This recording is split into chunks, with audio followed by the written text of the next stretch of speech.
Welcome back नाज़रीन। Budget के हवाले से हम बात कर रहे हैं और इस वक्त बजट पे बात करने के लिए हमें ज्वाइन किया है पाकिस्तान के साबिक वजीर खजाना डॉक्टर मिफ्ताह इस्माइल साहब ने। डॉक्टर मिफ्ताह इस्माइल साहब, बहुत बहुत शुक्रिया, आपने हमें ज्वाइन किया। सबसे पहले तो ये बताइएगा कि क्या वाकई ऐसा लग रहा है कि इलेक्शन साल का बजट नहीं है और एक जिम्मेदाराना बजट है, और क्या ये एक ऐसा बजट है जिस पर IMF मुतमईन हो जाएगा, जो टारगेट्स दिए गए हैं क्या वो रियलिस्टिक हैं?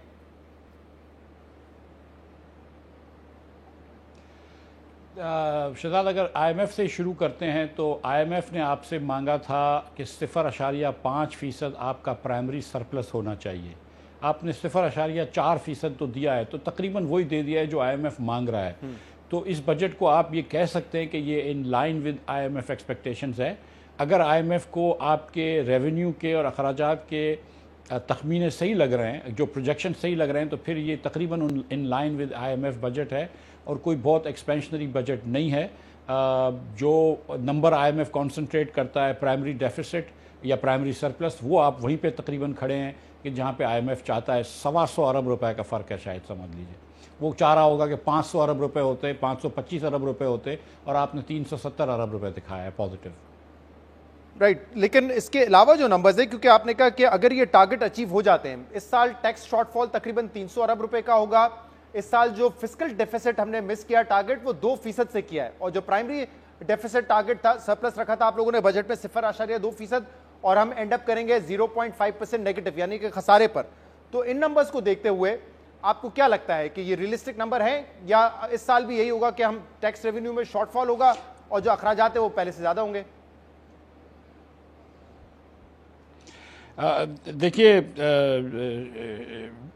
ये जो इस साल का जो एक बड़ा ख़र्चा जो आया था, वो आया था फ्लड्स की वजह से, जिसमें आपने कुछ 100 अरब रुपए से ज़्यादा तो आपने डायरेक्ट सब्सिडीज़ दी थी गरीब लोगों को, और आपने चीज़ें बनवाई हैं, वो किया है। तो उसकी वजह से आपको बजट के अंदर भी वो फ़र्क नज़र आया है। आपने बिस्क के प्रोग्राम को बढ़ाया, तो ये फ़र्क आया था नंबर 1। दूसरा जो बड़ा फ़र्क आया है मेरे ख्याल से, वो आया है इंटरेस्ट रेट्स की वजह से, कि इंटरेस्ट रेट्स इतने बढ़ गए थे जो एक्सपेक्टेशन नहीं थी, और क्योंकि 21% पे है और हुकूमत तकरीबन सारा का सारा जो है वो फ्लोटिंग रेट पे बोरो कर रही होती है, तो हुकूमत के इंटरेस्ट के अखराजात बहुत बढ़ गए थे, जिसकी वजह से फ़र्क आया है। अगले साल ऑलरेडी आपने अगर 7,000 अरब रुपए का या 6,500 अरब रुपए का तखमीना रखा है सूद का, तो मेरे ख्याल से ये डेफिसिट का टारगेट जो है, और आपने सिर्फ 8.9% टू GDP टैक्स रखा है, तो मेरे ख्याल से ये टारगेट हो सकते हैं। सही है इसमें, लेकिन ये नंबर्स को देखते हुए ऐसा लगता है कि कोई पैराडाइम शिफ्ट तो नहीं है हमारे इस बजट में, क्योंकि कहा तो ये जा रहा है कि अब शायद हमें ये सोचना पड़ेगा कि अगर IMF नहीं आता, या IMF इस माली साल के बाद भी बहुत सख्त शराइत रखता है अगले प्लान के लिए, तो हमें अपने पैरों पे खड़ा होना पड़ेगा। कैसे आपको ये नजर आ रहा है कि इस इंटरेस्ट पेमेंट के साथ, और जो इसके अलावा हमारा करंट अकाउंट की सिचुएशन है और जो एक्सटर्नल पेमेंट्स है, उससे हम अपने पैरों पे खड़े हो सके? देखिए शहजाद, जो सबसे तशवीश कुन बात है इस बजट में और हुकूमत पाकिस्तान की जो इस वक्त माशी हालत है, उसके अंदर ये है कि आप देखें कि हमारी रेवेन्यू रिसीट्स जो हैं वो 6,800 अरब रुपए हैं जी। यानी कि अगर वफाक 9,200 अरब रुपए जमा करता है, सूबों को उनका हिस्सा देता है, उसके बाद को 2,500 अरब रुपए तकरीबन जो है, या उससे ज़्यादा नॉन टैक्स इनकम है, वो सब मिला लें तो हुकूमत के पास, वफाक की हुकूमत के पास 6900 अरब रुपए हैं, और जो हुकूमत को सूद देना है वो 7,500 अरब रुपए है, और समथिंग लाइक दिस। इसका ये मतलब है कि आप सूद देने के लिए बोरो कर रहे हैं। आप भाई, आपने खर्चा तो 1 रुपए का भी नहीं किया, सिर्फ सूद देने के लिए आप बोरो कर रहे हैं। और ये जो है ना, इसको डेट ट्रैप बोलते हैं। ये एक बड़ा और बुरी जगह पे हम फंस गए हैं कि जहाँ पे हमको सिर्फ सूद देने के लिए भी बोरो करना पड़ रहा है। अभी तो हम अपने अखराजात का 1 रुपया भी नहीं मीट कर सकते। इसीलिए आई थिंक कि बहुत रीस्ट्रक्चरिंग की बजट की ज़रूरत है, वरना इस तरीके से ये काम नहीं चल सकता। और अल्लाह करे कि थोड़ा सा सूद के शरह सूद भी कम हो अगले माली साल में, तो थोड़ी सी रिलीफ मिलेगी हुकूमत को। लेकिन ये बजट जो है, ये जिस तरह हुकूमत टैक्स बढ़ा रही है और जिस तरह हुकूमत सूबों को पैसे दे रही है और जिस तरह अखराजात हो रहे हैं, ये बजट अब ये बहुत ज़्यादा मुश्किल हो गया है। ये बहुत लंबा सस्टेनेबल नहीं है। तो अगर इतना प्रेशर है फिस्कल साइड पे, तो फिर मुझे बताएं डॉक्टर मिफ्ताह इस्माइल साहब, ये मद तक क्या है कि आप लोगों ने जो सैलरी जो गवर्नमेंट सर्वेंट्स हैं उनकी सैलरी में 35% तक इजाफा कर दिया, यानी कि पिछले साल जो सिविल गवर्नमेंट का खर्चा था वो 553 अरब रुपए था, उसको बढ़ा के 714 अरब रुपए कर दिया है। पेंशन पिछले साल 609 अरब रुपए की थी, आपने उसको बढ़ा के 761 अरब रुपए कर दिया है। पेंशन हमारी फंडेड डायरेक्टली बजट से ही होती है, टैक्स पेयर के पैसे से होती है, तो फिर ये क्यों किया गया है 17% का इजाफा पेंशन में और तकरीबन 30% का इजाफा सिविल गवर्नमेंट के अखराजात में?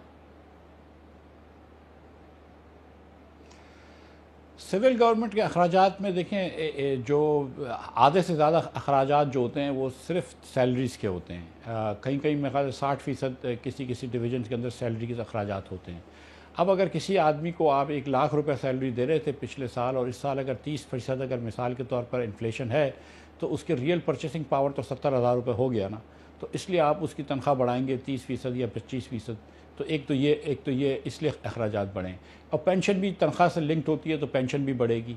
अब पेंशन का एक पाकिस्तान में रिफॉर्म करना बहुत ज़रूरी है, क्योंकि पेंशन्स के अंदर बहुत सारी डिग्रीज़ ऑफ रिलेटिव मिलते हैं कि अगर एक साहब की फौतगी हो जाती है तो उनकी बेवा को मिलते हैं, उनकी फौतगी हो जाती है तो उनकी बड़ी बेटी अगर गैर शादीशुदा है तो उनको मिलते हैं, उनके वालिदैन को मिलते हैं। तो ये पेंशन से छुटकारा नहीं है, तो पेंशन से भी आपको रिफॉर्म करना पड़ेगा। और आप उसके अंदर फंडेड पेंशन की भी बात करें, ये पे एज यू गो सिस्टम नहीं हो, बल्कि आप उसके अंदर हुकूमत जो है वो हर साल कुछ पैसे भी डाले। और सिमिलरली आपको अब हुकूमत को भी आपने माइक्रोस्कोपिक देखना है कि कितने लोगों की आपको ज़रूरत है, कितने लोग आपने रखने हैं, आपने वफाकी हुकूमत में क्या क्या चीज़ें करनी है। लेकिन मैं सच बता रहा हूँ कि आपको वफाकी हुकूमत में बहुत ज़्यादा फ़ैट नहीं होता है, और अगर आप तनख्वाह बढ़ा दें तो उसके अलावा बहुत ज़्यादा कुछ पैसे बचते नहीं हैं। फिर आपकी जो फ़ॉरेन मुल्क में जो आपकी एम्बेसीज़ होती हैं उनका अखराजात होते हैं वो डॉलर में होता है, डॉलर भी बड़ा डिवैल्यू हो गया, तो ये ख़र्चे इसलिए करने पड़ते हैं। लेकिन जो मसला है वो वफाकी ख़र्चे से बहुत ज़्यादा है। मसला आपका ये है कि इस वक्त आप 7,500 अरब रुपए का डेफिसिट प्रोजेक्ट कर रहे हैं। वफाकी हुकूमत को अगर आप ख़त्म भी कर दें जी, आप समझ लें कि वफाकी हुकूमत पे एक पैसा भी खर्च नहीं करते, तो फिर भी आपका 6,800 अरब रुपए का डेफिसिट होगा। लेकिन डॉक्टर मिफ्ताह इस्माइल साहब, मैसेजिंग बड़ी इंपॉर्टेंट है ना, क्योंकि एक तो वैसे ही इलेक्शन का साल है, कह रहे हैं इलेक्शन बजट नहीं। मुझे अगर आप you have this number on your tips तो बता सकते हैं कि कितने इस वक्त सरकारी मुलाजमीन होंगे वफाक के पास जो काम कर रहे हैं? मुझे seriously I don't have that number on my tip. इसके अंदर देखें टीचर्स भी शामिल होते हैं, इसमें टीचर्स भी शामिल होते हैं, आप ये तमाम लोग भी शामिल कर लें। तो आप बेसिकली ये कह रहे हैं कि उनका जो इस वक्त सिविल गवर्नमेंट का जो खर्चा है चलाने का, उसको आप तकरीबन बढ़ा रहे हैं 170 अरब रुपए से। लेकिन दूसरी तरफ जो आपका सबसे बड़ा सोशल सिक्योरिटी का प्रोग्राम है BISP, उसमें आप 50 अरब रुपए बढ़ा रहे हैं। तो जो पाकिस्तान की गरीब आवाम है, 50-60% आवाम, वो तो यही, मैं ये नहीं कह रहा हूँ कि वो तमाम BISP के मुस्तहिक हैं, लेकिन जो है वो तो यही सोच रहे होंगे ना कि हमारे लिए 50 अरब रुपए हैं और चंद हज़ार जो आपके सरकारी मुलाजमीन हैं उनको आप 150-170 अरब रुपए बढ़ा रहे हैं। देखें शहजाद भाई, चंद हज़ार नहीं हैं, लाखों में से हैं जो हुकूमत के एम्प्लॉयज़ हैं, वो हुकूमत के लिए नौकरी करते हैं।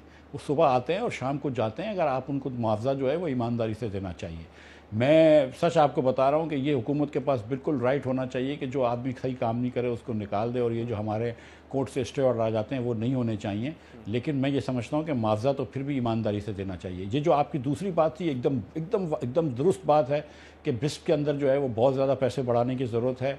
मैं समझता हूँ कि सूबों को भी इसमें लाना चाहिए और इसको डबल कर देना चाहिए बिस्प के अंदर, ताकि जिसको आप पैसे दें वो कम से कम पावर्टी से निकले, उसको कुछ हुनर मिले, और फिर वो जो है उसके बच्चों को, उस खातून के बच्चों को हुनर मिले और वो फिर अपने पैरों पर खड़े रह सकें। इस मुल्क के अंदर हमने गरीब लोगों को बहुत ज़्यादा गरीब रखा है, उनको जहालत के हालत में रखा है, उनको सेहत भी के चीज़ें वो नहीं हैं, मुहैया नहीं है, स्टंटिंग बढ़ गई है, वेस्टिंग बढ़ गई है।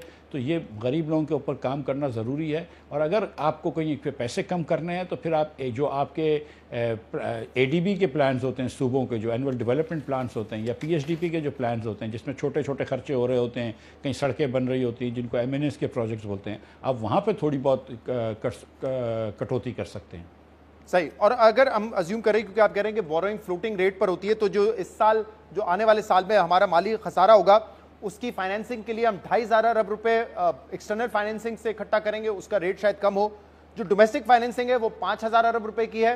तो अगर ये मामला ऐसे ही चलते रहे, कोई रीस्ट्रक्चरिंग, रीप्रोफाइलिंग नहीं होती, तो फिर ये जो 7,303 अरब रुपए की हम बात कर रहे हैं कि ये इंटरेस्ट पेमेंट है, और ये उससे ज्यादा है जो वफाकी हुकूमत का शेयर है टैक्स में, तो फिर कहां खड़े होंगे हम? क्या 10,000 अरब से तजावुज कर जाएंगे? क्या होगा फिर?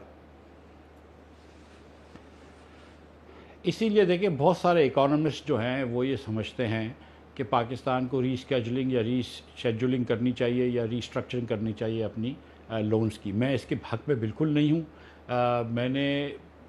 और मैं क्यों ये समझता हूँ कि रीस्ट्रक्चरिंग का मतलब है कि आप वॉलंटरीली डिफ़ॉल्ट में जा रहे हैं, तो ये नहीं करना चाहिए। जो मुल्क गए हैं श्रीलंका या घाना इसकी तरफ, उनको बहुत तकलीफ़ हुई है।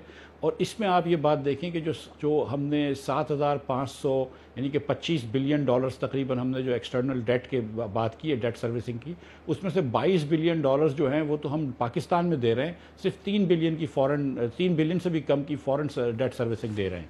तो फॉरेन डेट सर्विसिंग इतनी भारी नहीं है हमको, लोकल डेट सर्विसिंग बहुत ज़्यादा भारी है। और अगर आप लोकल डेट सर्विसिंग के अंदर आप जाके वहाँ पे अगर आप रीस्केजुलिंग करेंगे तो बहुत सारे आपके बैंक्स हैं जिनकी बहुत ज़्यादा पूंजी इस पे लगी हुई होती है, वो बैंक्स की कैपिटल रिक्वायरमेंट ख़राब हो जाएंगी। तो मेरे ख्याल से ये बहुत संजीदा मसला है, इसको इतना आसानी से नहीं कह देना चाहिए कि हमको रीस्ट्रक्चरिंग करना चाहिए। मैं समझता हूँ कि हमको हत्तुल इम्कान कोशिश करनी चाहिए कि जो पाकिस्तान ने सॉवरेन वादे किए हैं वो वादे पूरे करे और रीस्ट्रक्चरिंग में ना जाए। सही। और इसके अलावा मुफ्ती इस्माइल साहब, आज भी शहबाज शरीफ साहब ने कहा है कि जो IMF की तमाम शराइत थी, जो प्रायर कंडीशंस थी, वो हमने पूरी। इसके बाद उनकी MD से खुद बात हुई IMF के, और उन्होंने कहा है कि अगर आप वर्बल कमिटमेंट दे देते हैं कि 9th रिव्यू हो जाएगा, तो जो आपकी बाकी शराइत है वो भी हम पूरी कर देंगे। और अब हुकूमत ये दावा कर रही है कि बजट भी हमने उसी के मुताबिक बनाया है। तो क्या अभी भी उम्मीद की जा सकती है कि इस माह स्टाफ लेवल एग्रीमेंट भी हो जाए और बोर्ड अप्रूवल भी हो जाए IMF से, और जो नवा रिव्यू है वो मुकम्मल हो जाए पाकिस्तान का?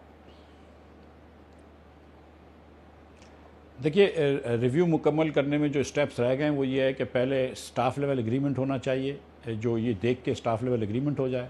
और स्टाफ लेवल एग्रीमेंट के बाद वो एक मैनेजमेंट नोट तैयार करते हैं, 2-4 दिन उनको लगते हैं, मैनेजमेंट से अप्रूवल लेते हैं। उसके बाद फिर वो नोट जो है वो बोर्ड पे डिस्ट्रीब्यूट करते हैं, 3 हफ्ते कम अज़ कम बोर्ड को देते हैं, और फिर बोर्ड मीटिंग होती है। तो इतना वक्त तो नहीं है, लेकिन ये इसको चलें वक्त शॉर्ट कर सकते हैं कि 2 दिन में नोट लिख लें, शायद नोट इनके पास तैयार हो, मैनेजमेंट 1 दिन में अप्रूव करे, 1 हफ्ते के अंदर बोर्ड मीटिंग बुलाएं। तो प्राइम मिनिस्टर साहब कह रहे हैं तो सही कह रहे हैं इंशाल्लाह, और ये हो जाएगा, इसकी उम्मीद कर सकते हैं। लेकिन ये बिल्कुल थोड़ा सा इस वक्त मुश्किल नज़र आ रहा है। बिलखसूस जो मुश्किल बात है वो ये है कि IMF ने जो 6 बिलियन डॉलर्स हमको कहे थे कि एक्सटर्नल फंडिंग के जमा करो, उसमें से हम अभी तक सिर्फ 4 जमा कर चुके हैं और 2 जमा नहीं कर सके।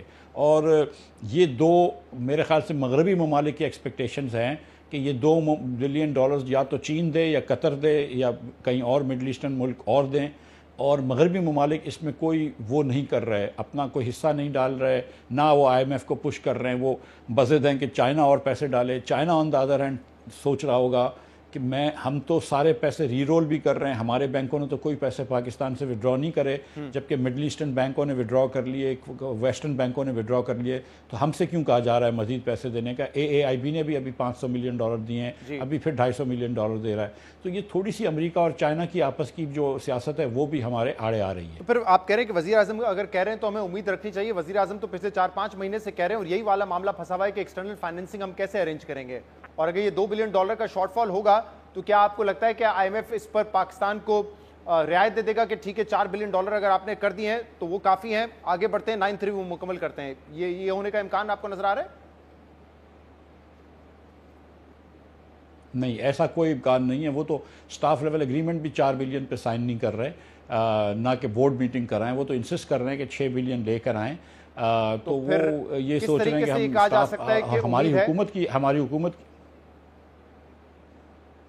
अगर वज़ीर आज़म साहब ये कह रहे हैं कि ये उम्मीद है और आज बजट दिया है, और जैसा मैंने आपसे गुजारिश करी कि बजट में 0.4% या 3.5% का हम पॉजिटिव सरप्लस दिखा रहे हैं, वो 0.5 का मांग रहे हैं, 1-1.5 अरब रुपए का फ़र्क रह गया है, वो भी पूरा कर सकते हैं, कोई इतनी बड़ी बात नहीं है अगर तनख्वाहों का कुछ और मसला ना निकल आए तो मेरे ख्याल से अगर वज़ीर आज़म साहब कह रहे हैं तो अल्लाह करे। मैं खुद आपसे गुजारिश कर रहा हूँ ना कि ये लग रहा मुश्किल है, लेकिन उम्मीद कर सकते हैं। ठीक है, एक ब्रेक लेंगे इस प्रोग्राम में, इसके बाद